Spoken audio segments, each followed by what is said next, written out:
The Tragedy of Macbeth. The film starts with the voices of the three witches, Catherine Hunter, speaking about an impending meeting with Lord Macbeth, Thane of Glamis, Denzel Washington. Afterwards, a wounded sergeant approaches King Duncan of Scotland, Brendan Gleeson, and his son Malcolm, Harry Melling, informing them that Macbeth and General Banquo, Bertie Carvel, have defeated the forces of the treacherous MacDonald, Thane of Cawdor. Duncan praises Macbeth and sends Ross, Alex Hassell, to execute MacDonald. Macbeth and Banquo are walking along a beach when they are approached by the three witches. They prophesize that Macbeth will become Thane of Cawdor. Banquo asks of his own fortunes, to which he is told that he will be lesser than Macbeth, but still somewhat happier, as he will become father to a line of kings. They are later met at their camp by Ross, who informs Macbeth of his new title as Thane of Cawdor. As Ross prepares to execute MacDonald, Macbeth sits in his tent and muses about becoming king. Lady Macbeth, Frances McDormand, reads a message from her husband about the witch's prophecies. After finishing the letter, she burns it and wonders about her husband's ambitions. Macbeth and Banquo meet Duncan, who announces to everyone that he is appointing Malcolm as Prince of Cumberland, which stuns Macbeth and angers him. Duncan makes plans to spend the evening at Macbeth's castle in Inverness. Macbeth speaks to his wife, who challenges his manhood and implants the idea for Macbeth to murder Duncan, while she drugs the castle servants. At night, Macbeth sets his plan in motion after the servants have passed out. He briefly speaks with Banquo, who is with his son Fleance, Lucas Barker. Macbeth later enters Duncan's bedchamber with great hesitance and stabs him in the throat. Macbeth returns to his room, and Lady Macbeth takes control, since he is so shaken. In the morning, Lord Macduff, Thane of Fife, Corey Hawkins, arrives at the castle with a nobleman named Lennox, Miles Anderson. He enters Duncan's room to discover his corpse. After reporting the news, Macbeth runs to Duncan's room and slays his two guards, accusing them of carrying out the murder. Following this news, Malcolm and his brother Dunalbane, Matt Helm, flees to England and Ireland, respectively. Macbeth is then crowned King of Scotland. Macduff tells Ross that Duncan's sons have fled, making them suspects in his murder. After Macduff leaves, Ross encounters an old man hiding behind rocks muttering something prophetic. Banquo monologues to himself regarding his part in the prophecy. After he meets with Macbeth, the king speaks to two murderers, Scott Subiono and Brian Thompson, to coerce them into killing Banquo, as he views him as another obstacle in his conquest due to the prophecy stating he will father kings. Macbeth also orders them to kill Fleance. Lady Macbeth begins to express her concern for her husband's declining sanity. Ross joins the murderers as they await for Banquo and Fleance to return home.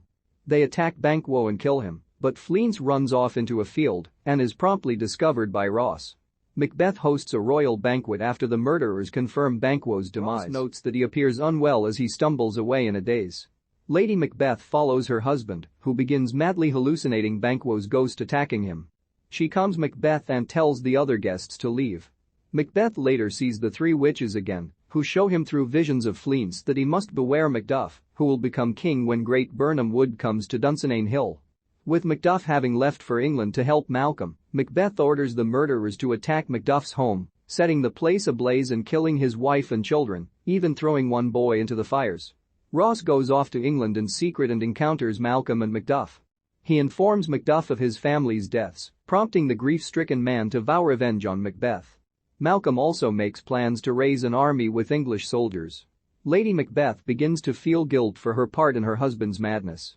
The servants watch as she sleepwalks at night and begins speaking to herself, figuratively wishing to wash the blood off her hands from the victims of Macbeth's wrath.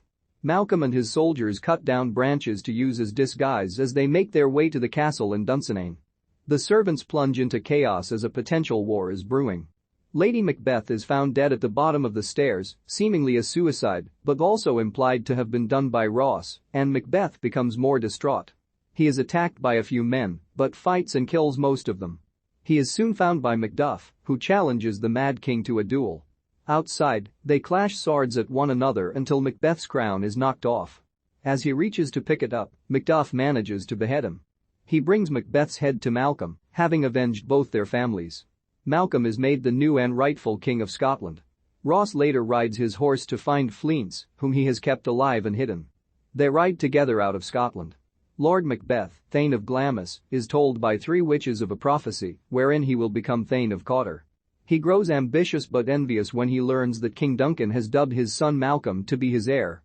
Under influence from his wife, Lady Macbeth, Macbeth agrees to murder Duncan in his sleep, then kills his 2 guards to prevent the truth from coming out. He is then crowned the new king while Malcolm flees for England. Macbeth grows more and more mad along with his lust for power. He has his friend Banquo killed due to the prophecy stating he will father many kings, and then has the family of Lord Macduff, Thane of Fife, executed, as the witches prophesied that Macduff will kill Macbeth. Macduff is in England with Malcolm when Ross, one of the men who killed Banquo, informs Macduff of his family's demise.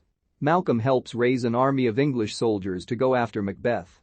Lady Macbeth dies after becoming overwhelmed with guilt after everyone else has died. Macduff finds Macbeth and challenges him to a duel, which ends with Macduff beheading the Mad King. Malcolm is made King of Scotland, while Ross takes care of Banquo's son Fleance.